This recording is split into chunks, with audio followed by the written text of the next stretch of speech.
이 시간에는 자신을 주시는 이란 주를 가지고 함께 주의 말씀을 듣도록 하겠습니다. 흔히 야구는 투수 졸음이라고 하죠. 우리가 잘 아는 선동열 선수나 박찬호 선수나 류현재 선수가 컨디션이 좋은 날에는 자신이 원하는 곳에 공을 다 던집니다. 타자들이 거의 공을 칠 수 없다고 그러죠.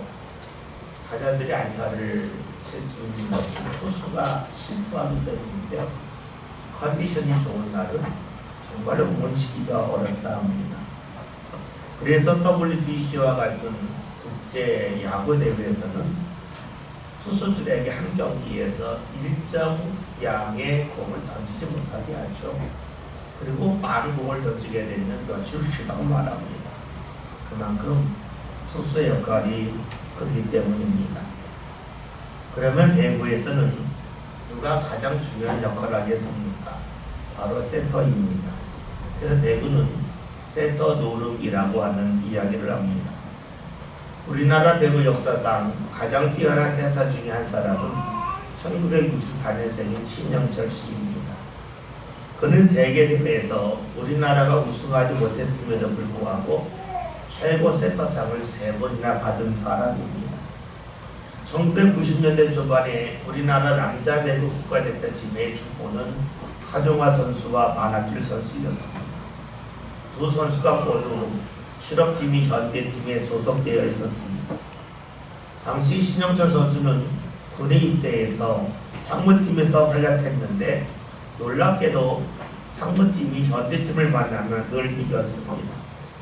당시 상무팀에는 주 공격 선수들이 배구 선수 치고는 키가 작은 1m 한 88 정도밖에 되지 않았음에도 불구하고 현대팀과 경기에서 늘 승리했습니다. 상무팀에 있는 선수들은 소속팀에 가면 주전이 될 수 없는 선수였음에도 불구하고 그 상무팀이 늘 절대와 경기에서 승리했습니다. 그 이유는 센터인 신영철 선수의 토스가 워낙 좋았기 때문입니다. 그의 손동작은 상대팀 선수들이 너무 많이 쏘았다는 겁니다. 공이 어디로 갈지 전혀 알지 못했다는 거죠. 그리고 신영철 선수의 토스의 특징은 굉장히 빠른 속도로 낮게 갑니다.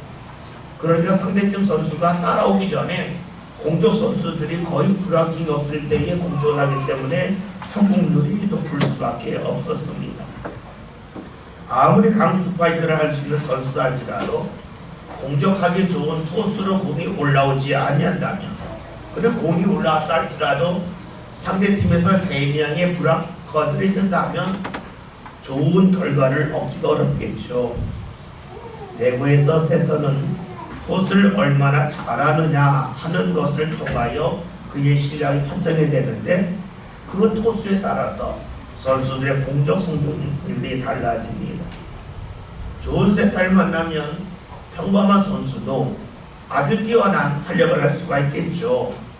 반면에 좋지 못한 센터를 만난다면 아무리 뛰어난 선수가 할지라도 그 실력을 발휘할 기회조차 얻지 못합니다.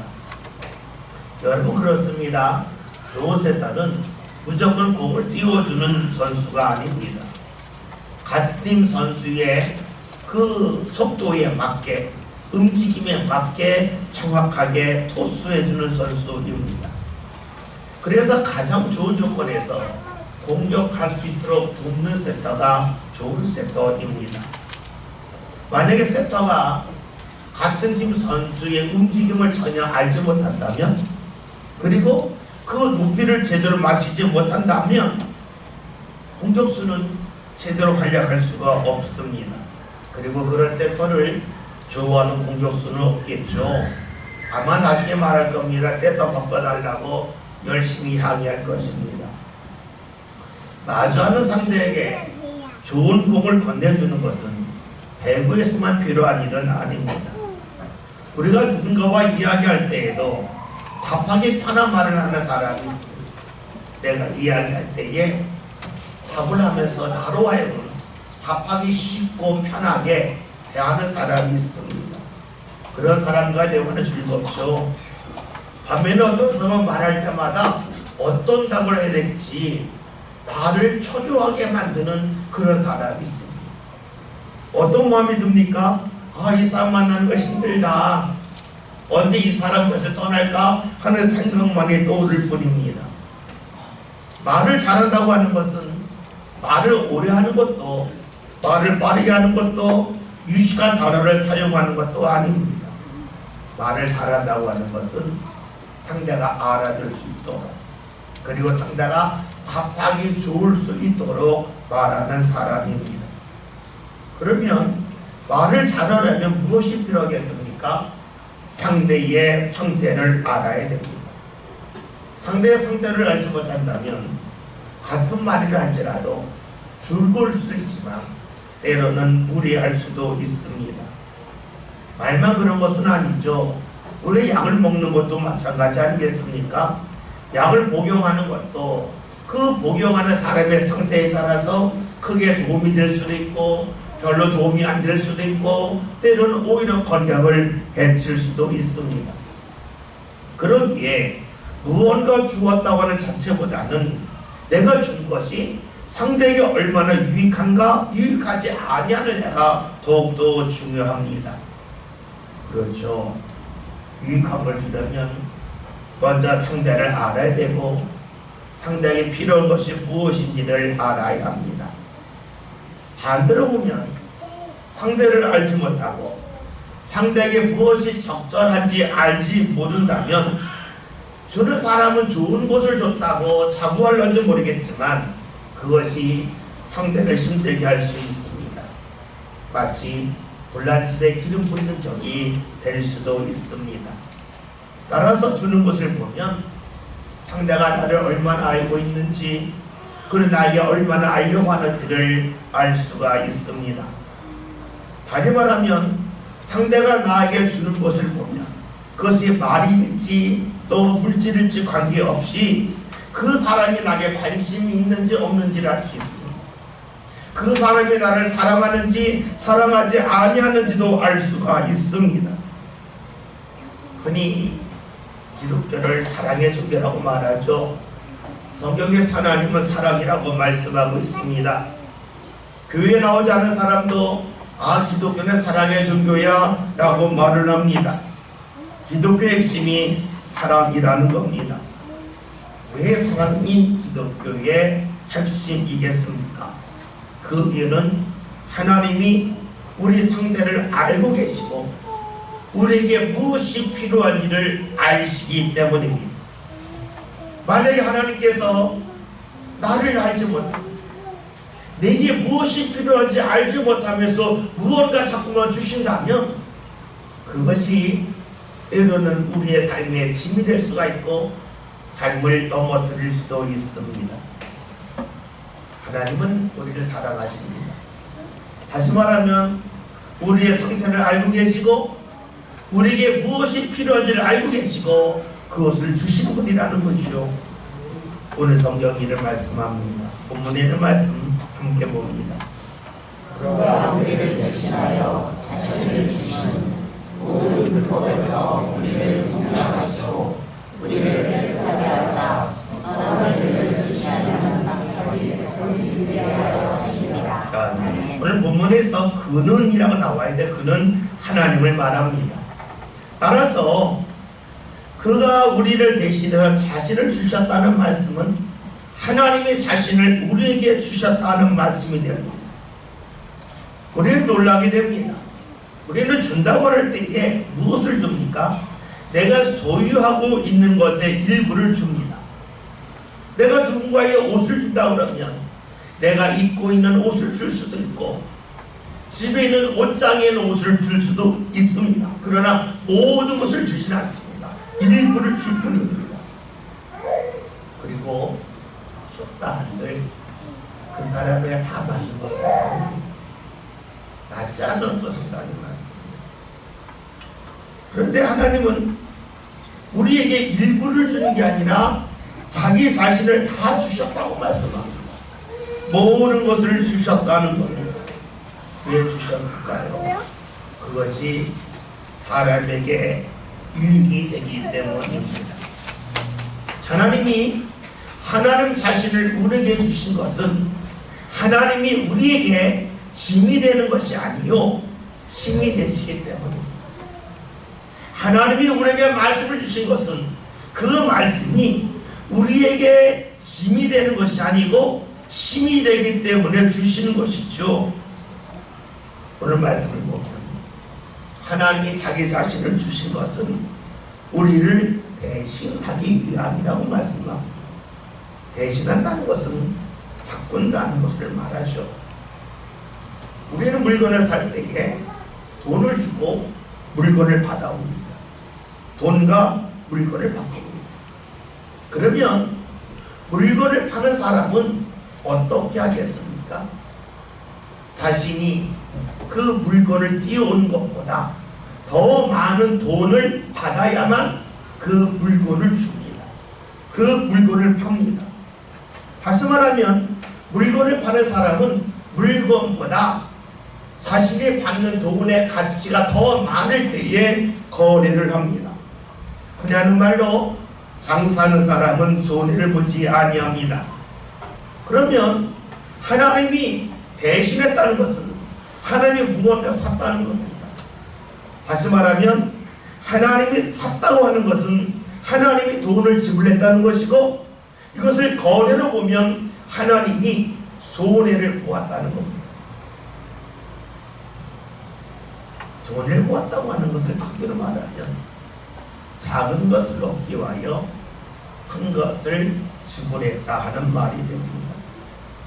여러분, 그렇게 보면 작은 것을 얻기 위하여 큰 것을 지불한다는 그 자체는 어리석은 일임이 분명합니다.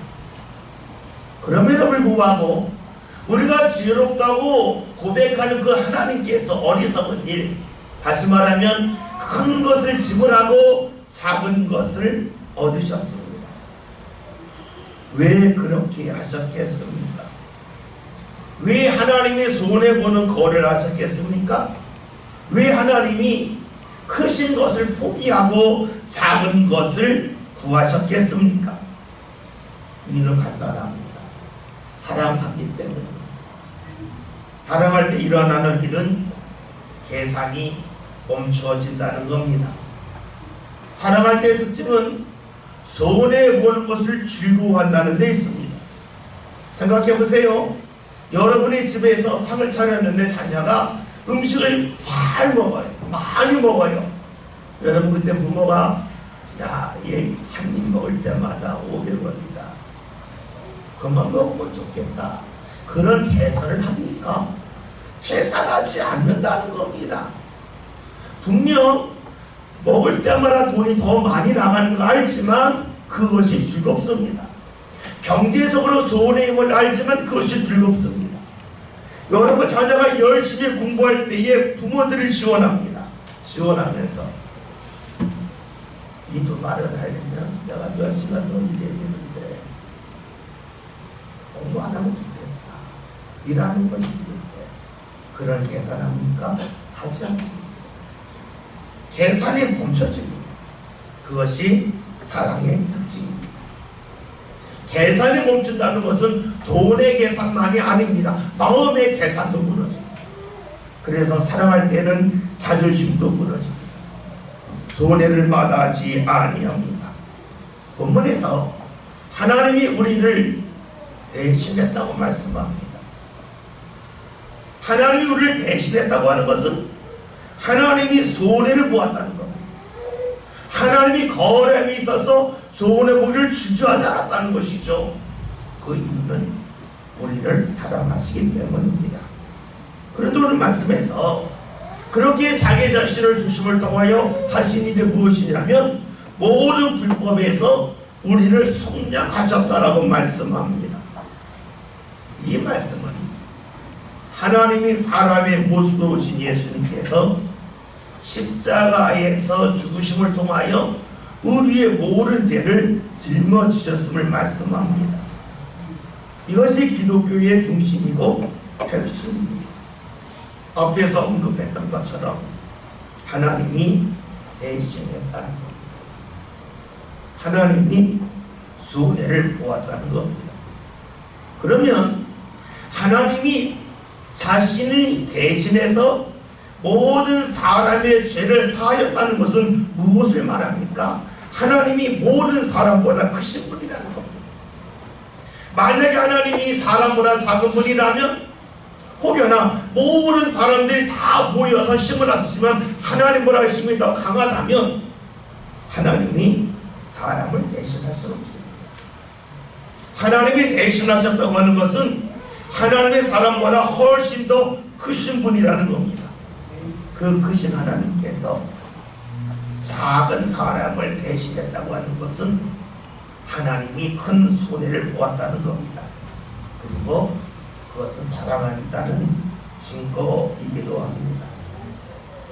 근데 우리는 여기서 한 가지 질문하게 됩니다. 예수님이 십자가에 달려 죽으심으로 모든 불법에서 우리를 속량하신 말씀이 성립하려면 예수님이 모든 사람보다 커야 합니다. 만약에 예수님이 사람보다 적다면 사람의 죄를 대신할 수 없습니다. 모든 사람의 죄를 대신했다고 하는 것은 사람보다 크신 분이고 그러기에 예수님은 하나님이어야만 합니다. 그런데 우리는 묻게 되죠. 정말로 예수님 하나님일까? 많은 사람들이 의문을 제기합니다.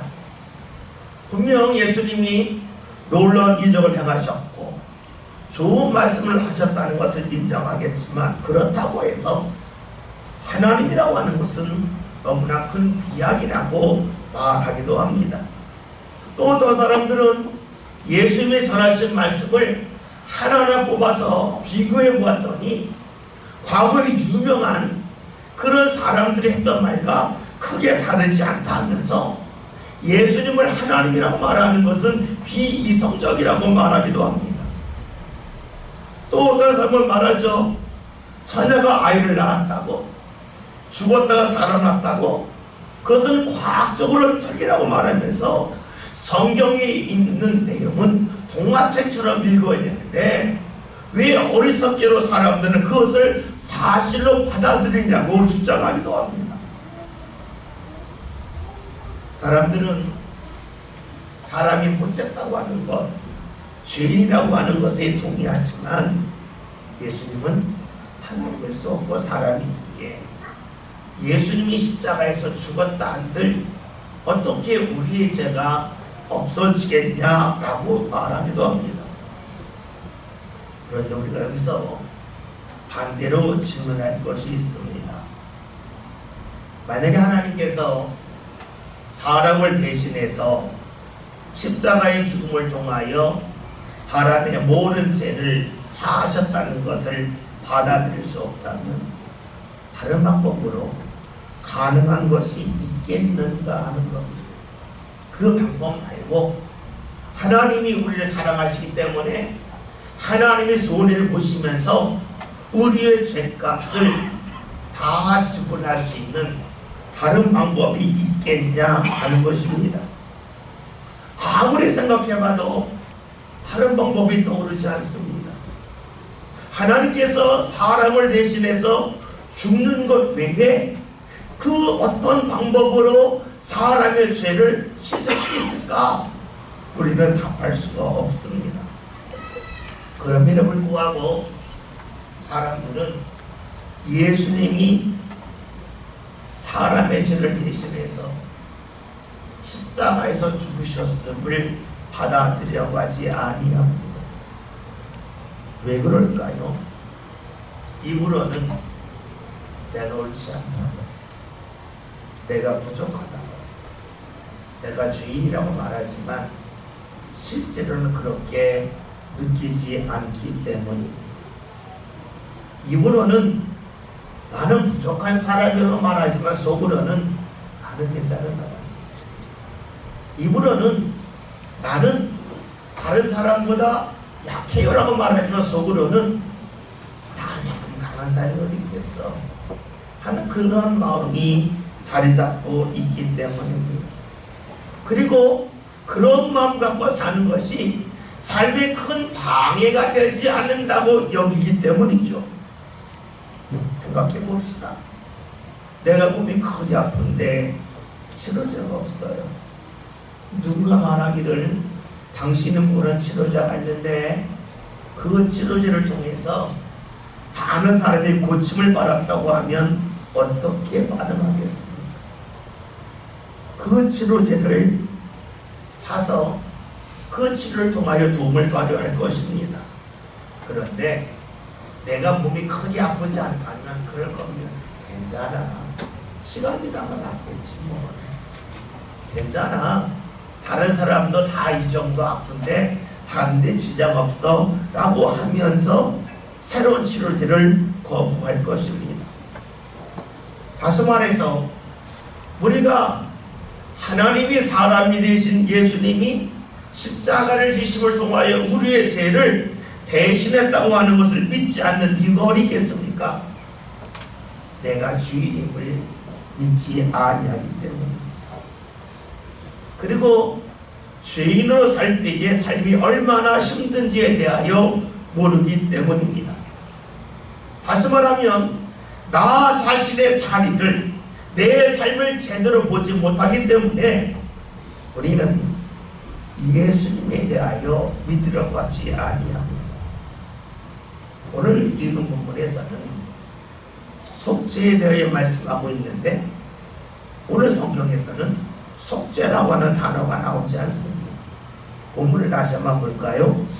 그가 우리를 대신하여 자신을 주시는 모든 불법에서 우리를 속량하시고 우리를 깨끗하게 하사 선을 열심히 하는 자기 백성이 되게 하려 하시니라. 아멘. 오늘 말씀을 통하여 알 수 있듯이 하나님이 자신을 주신 이유, 우리를 사랑하셔서 손해 보는 일을 마다하지 아니하신 이유는 모든 불법에서 우리를 속량하기 위함이라고 말씀하고 있습니다. 속량이라고 하는 것은 건져낸다는 말이죠. 근데 말씀을 봤더니 모든 불법이라는 말씀이 나옵니다. 불법. 이것은 성경을 보면 아놈이라고 나와 있는데 아는 아니라는 말이고 노미는 법이라는 말입니다. 그런데 이 불법이라고 하는 말은 법이 없다는 뜻도 되겠고 법을 무시한다는 말도 되겠고 법을 잊고 산다는 말도 될 것입니다.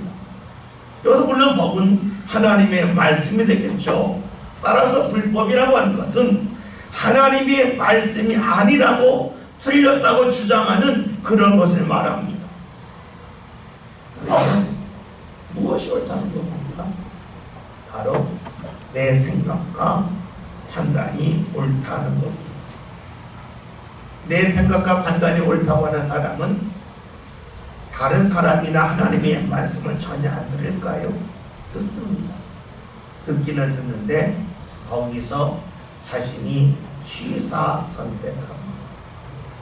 내 마음에 맞으면 듣고 내 마음에 맞지 않으면 안 듣습니다. 그리고 내 경험과 맞으면 옳다 그러고 내 경험과 맞지 않으면 틀리라고 말합니다. 그리고 때로는 하나님의 말씀을 들었다고 하지만 그 결과가 좋지 아니하면 핑계를 대죠. 왜 그러냐고. 결정은 자기가 하고 남을 탓하는 데 익숙합니다. 왜 그렇겠습니까? 불법은 내가 옳다고 하는 데 있습니다. 내가 보는 것이 정확하다고 하는 데 있습니다. 때로는 자기가 판단하고 결정할 때에 순간적인 감정에 치우칠 수 있지만 스스로 말하죠. 나는 감정에 치우치지 않는다. 나는 이성적으로 판단했고 나는 차분하게 결정한 거야 라고 스스로를 위로합니다. 때로는 감정에 치우쳤음에도 불구하고 나는 말씀에 따라 움직였어 신앙적으로 반응한 거야 라고 자기를 변호하기도 합니다. 이런 불법, 즉 자기가 중심이 되는 것이 바로 죄입니다. 사람은 내가 옳다고 여길 때 행복합니다. 요즘 자주 사용하는 말 중에 하나가 정신적인 승리라고 말하죠. 실제로는 아닌데 생각 속에서 맞아, 내가 옳은 거야, 내가 정확했어, 스스로 그런 생각을 갖고 살면서 정신적인 승리에 취하는 사람이 있습니다. 이렇게 내가 옳다고 하는 사람들이 어떻게 살아갑니까? 자기보다 능력이 많은 사람을 만나면 뛰어나도 앞에서 칭찬을 해요. 뒤에 와서 이야기 그런데 저 집사람이 잘 안 됐어. 성공하면 뭐에 자녀가 안 되는데 은근히 남을 나빠내립니다. 때로는 누군가의 집이 잘 된 자녀들이 앞길이 열린 거 보면 앞에서 칭찬하지만 뒤에서 그렇죠. 자녀가 잘 되면 뭐해? 자녀는 몇몇 손님인데 내가 잘 돼야지. 그렇게 비관해버립니다. 여러분, 불법적인 사람, 자기중심적인 사람의 특징이 있죠. 늘 자기를 최고의 자리에 올려놓으려고 안간힘을 씁니다. 내가 최고가 되려고 할 때 이런 현상이 뭡니까? 마주하는 사람이 협력자가 아니에요. 경쟁자예요. 내가 그보다 위에 올라가야 돼요. 그러니까 마주하는 모든 사람을 경쟁자로 봅니다. 그 속에서 나오는 것이 자존심 싸움이죠.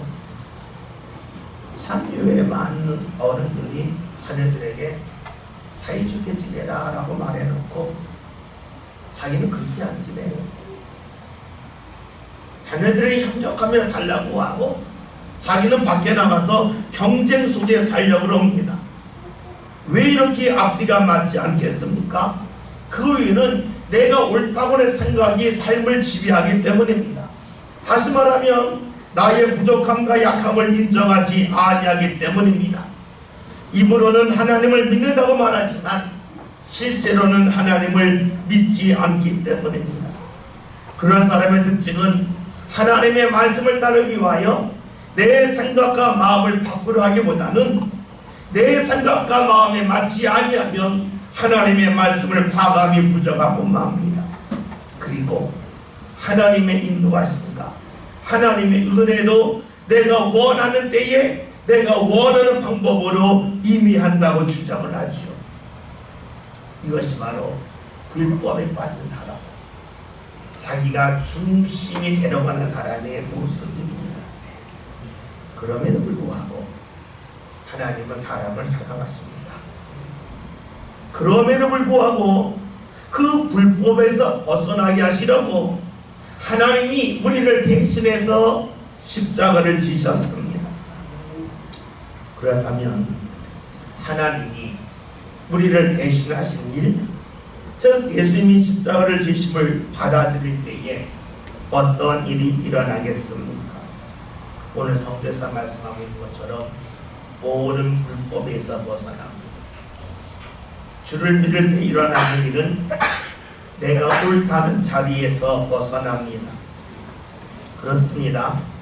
하나님을 믿는 사람, 하나님이 우리를 사랑하셔서 하나님이 소원의 모기를 마다하지 아니하시고 십자가 지심을 믿는 사람은 나의 약함을 봅니다.